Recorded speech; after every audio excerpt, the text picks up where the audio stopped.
जय श्री कृष्ण। आप सौ मोटाभागनी बहनों भजन मंडल साथे संकळाયેલા છો એટલે સૌને જય શ્રી કૃષ્ણ।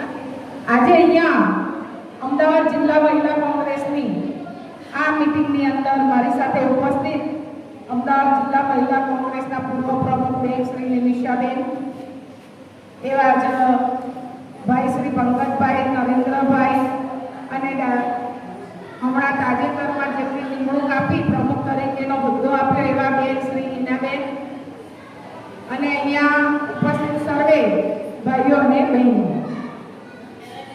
મારા આગળ પેલા બેને સારી વાત કરી કે મોંઘવારી ખૂબ વધી છે, હવે ચા પીવાની બંધ કરો, ચા વગર તો ચાલે ખરું?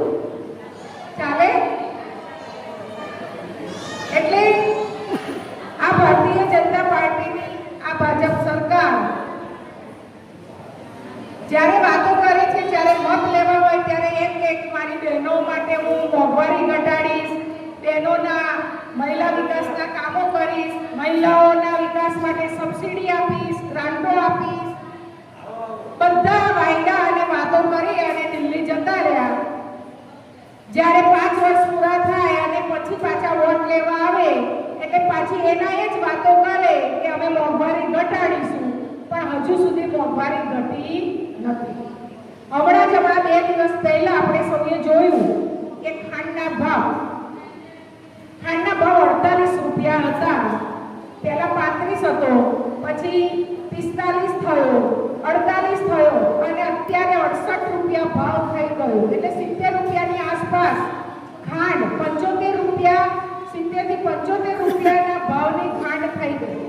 હવે ખાંડનું વજનદાર હોય દાણો એટલે ખાંડનું વજન આટલી ખાંડ 1 કિલોનું પાઉચ આવે એટલે આપણે 4-5 દાડા ચાલે। એટલે જે ગરીબ માણસ હતો, ગરીબ માણસ આ મોંઘી શાકભાજી નતો ખાઈ શકતો, મોંઘું કઠોળ નતો ખાઈ શકતો, પણ એ ચા જોડે રોટલો કે રોટલી ખાઈને પણ એનું ગુજરાન ચલાવતો। ઘરમાં તેલ ના હોય, શાક ના હોય, કઠોળ ના હોય તો આપણી બહેનો શું કરે કે થોડી ચા મૂકી દો તો 100 ગ્રામ 200 ગ્રામ દૂધ લાવે અને ચા બનાવી દે, અને ચા